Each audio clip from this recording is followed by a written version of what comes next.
Hello, this is Edward Ashley Smith again.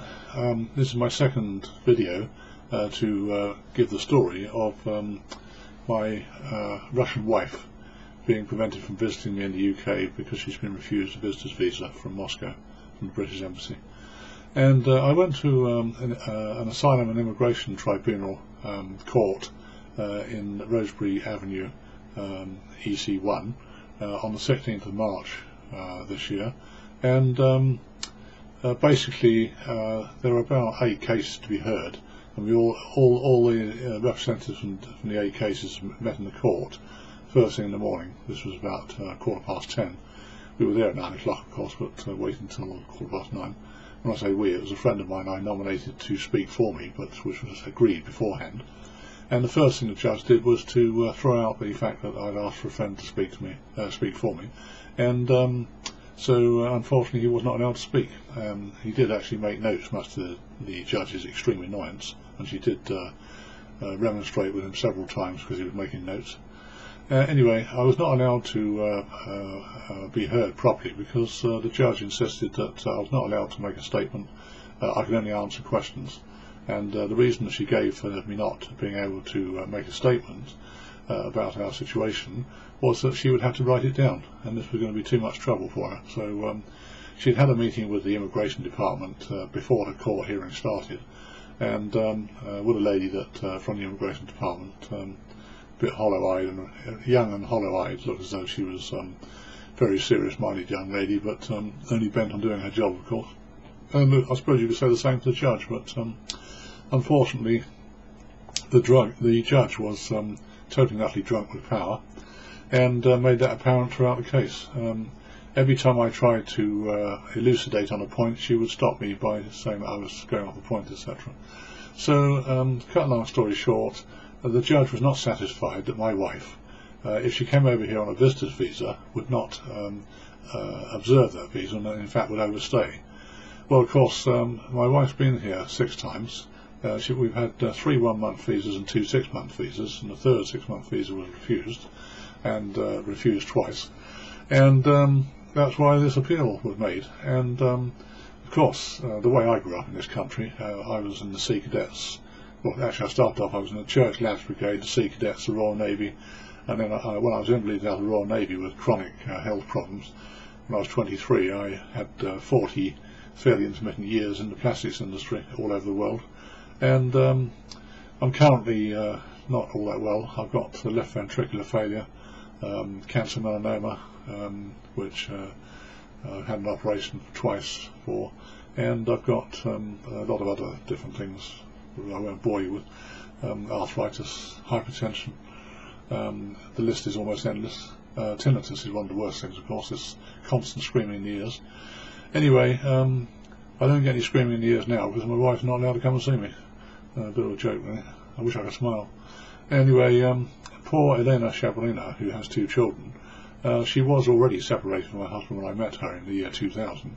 And when she came over here to see me all those times, it was always on the understanding that she was divorced, but in fact what she really meant was that she was separated. She hadn't had enough money to go into a divorce situation.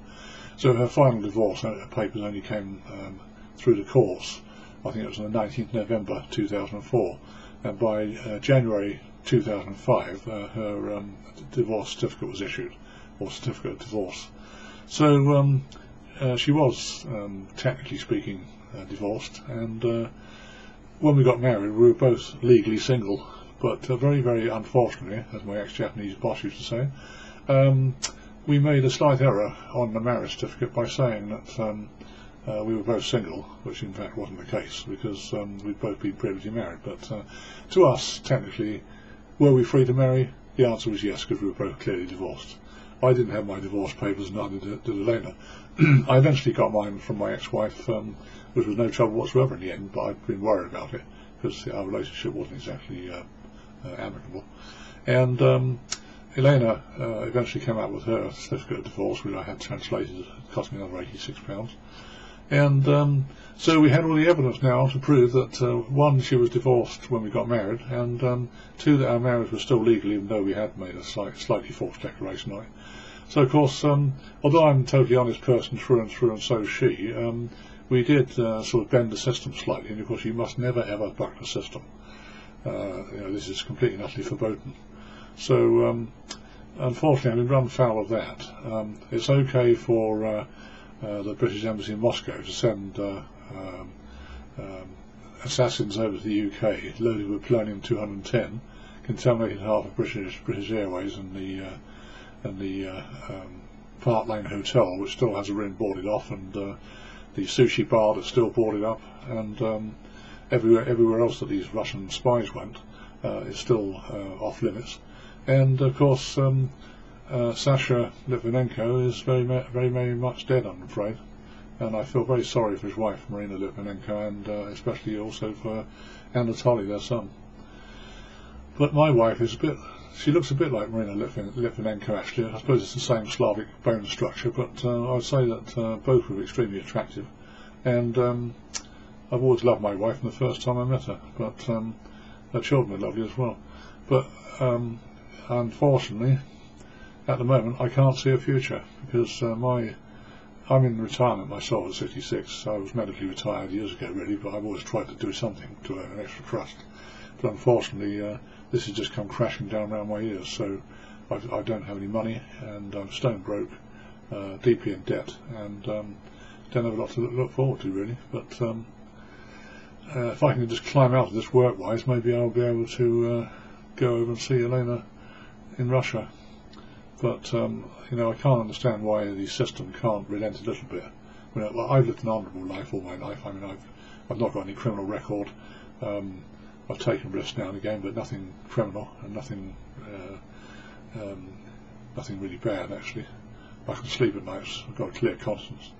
I've always been my own man, admittedly, but I suppose I've largely been unemployable all my life really, because I was my own man. But I didn't manage to do 15 years on and off with Management DMAG, and I worked for several different plastics companies, and I was a self-employed consultant for at least 15 years. So I didn't do too badly really, but anyway, I'll let you know in the next video, when I get my thoughts together, whether I'm going to get any further with getting a visitor's visa for my wife, or whether we should pursue the spouse visa thing, which seems to be the only course of action really. But the question is how long I've got to live, because I'm extremely ill. I've got left ventricular failure and all the rest of it. I find it I've got breathing problems, and I'm extremely ill really, but I know I look okay, but it's funny how appearances can be deceptive, isn't it really? But all we wanted, like most people in the world, we just wanted a life. You could say that about every nation on the planet that I've been to. All the people everywhere want is a life, but we are not allowed to have one. I'm not allowed to have a life, and in fact when I go to my maker, I will have missed something in life, but you can't grumble forever. So I'll try and be a bit more cheerful on the next one, if you can indulge me for a little while. Thanks, bye bye.